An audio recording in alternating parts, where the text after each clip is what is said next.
meaning your life's earnings has been emptied by someone you never even met. This isn't a cautionary tale about a gambling addict or a spendthrift starlet. It is the somber reality of Hayley Mills, a girl who became a global icon before she had the legal right to vote. As a child, she was the face of Disney, a cinematic darling whose box office pull was surpassed by almost no one in her peer group. Yet, by the time she reached the legal age to inherit her fortune, the coffers were effectively bone dry. The tragedy here isn't just about the money. It is about the profound betrayal of trust that occurs when the machinery of the film industry operates without a conscience, leaving its youngest stars to navigate a labyrinthine financial system they are neither equipped for nor ever consulted on. To understand how this happened, we must look at the environment that cultivated her. Born into the esteemed Mills acting dynasty, the stage was already set for her.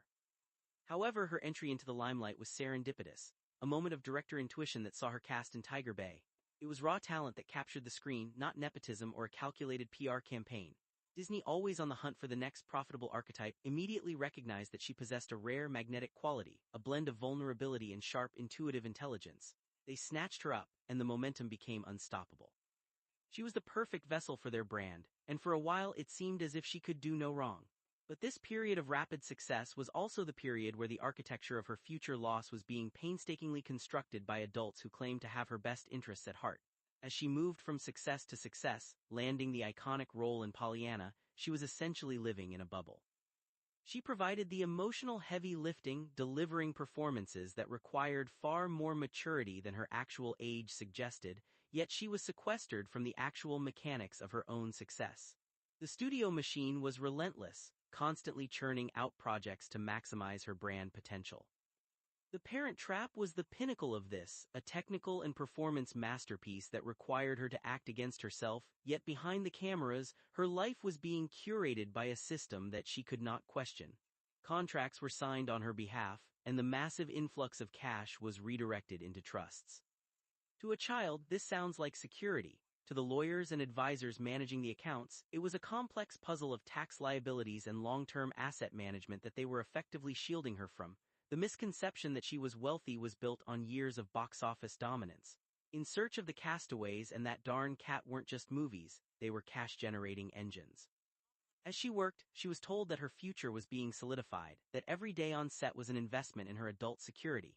This is where the narrative becomes truly chilling, because she was being fed a vision of stability while the reality was actually quite the opposite. The financial advisors and legal teams were operating in a post-war British tax environment that was notoriously aggressive toward high earners. It is highly probable that while she was studying lines, the experts were watching the tax laws shift, knowing that the specific structure of her trust was becoming increasingly volatile. They didn't explain the risks to her. They simply continued to operate as if the status quo would last forever. By the time she hit her late teens, the level of wealth accrued was staggering. She was on paper a millionaire many times over in the currency of the era. Yet she had no autonomy. She couldn't choose roles that might stretch her artistic range if it interfered with the Pollyanna image Disney had so carefully crafted. Her entire existence was commodified, and this commodification extended into the very structure of her finances. Every decision to reject a risky script or a different type of project was, in effect, a decision to keep her revenue locked within the specific, and increasingly fragile, tax-sheltered system that her advisors had set up. She was the architect of her fame but a bystander to her fortune, believing all the while that she was building a future, not just working for the comfort of the present day. When she finally turned 21, the age at which she was supposed to gain control of her destiny, the mask slipped. The revelation didn't come with fanfare or a celebration of her hard work. It came as a cold, clinical briefing from her lawyer, Stanley Passmore. He informed her that the British government, specifically the tax authorities, had determined that the trust she relied on for her security was subject to a massive backbreaking tax rate. The figure he cited was 91%. To hear that your entire life's work, every long hour on set, every script memorized, every childhood sacrifice, has been reduced by nearly 91% in a single moment is a psychological blow few people ever have to endure. It wasn't a negotiation. It was a liquidation of her past, present, and future, all justified by a system she didn't even know she was fighting. The physical reaction she described, the sensation of blood draining from her face, is a poignant reminder that we are dealing with a human being, not just a headline. She was forced to confront the fact that the security her parents and advisors promised was a house of cards. She hadn't made a mistake. She hadn't spent recklessly. She had simply been a child, and the systems designed to safeguard that child had prioritized tax strategies over her long-term well-being. The lack of options presented to her was perhaps the most damaging part of the entire ordeal. She was effectively told she could either lose almost everything or flee the country, a suggestion that highlighted how trapped she truly was. It wasn't just a financial disaster, it was the total erasure of her agency. She chose the path of the fighter, not the fugitive.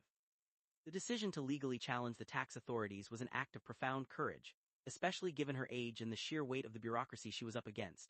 Most people in her position would have likely walked away, paralyzed by the complexity of the legal system and the fear of losing even more money.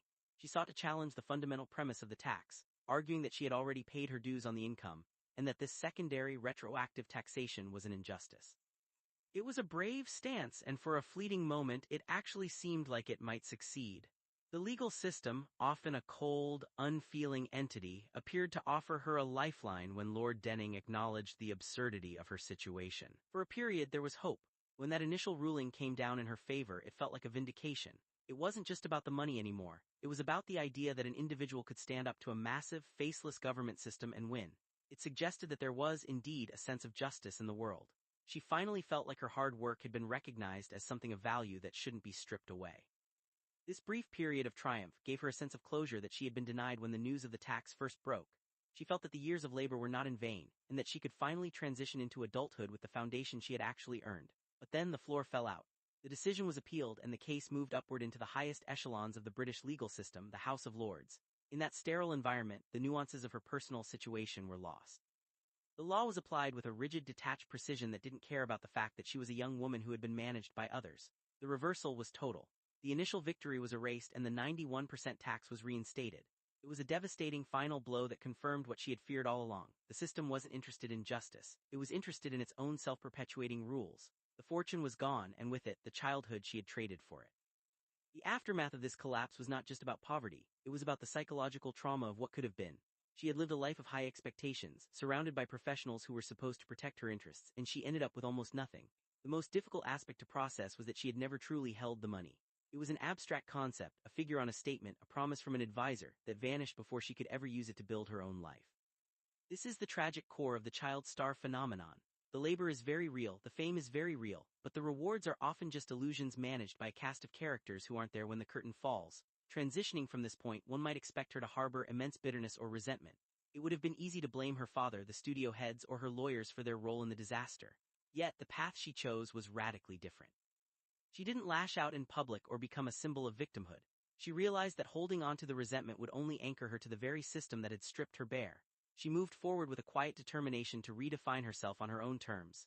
It is here that we see the true strength of her character emerging, a pivot away from the image of Selam, ne Diana and soracaktım? toward the woman she was actually becoming. Her career didn't end, but its nature underwent a profound transformation. She stopped being a commodity for Disney and started being an actor for herself. She took roles that were challenging and less focused on the nice girl trope that had defined her youth.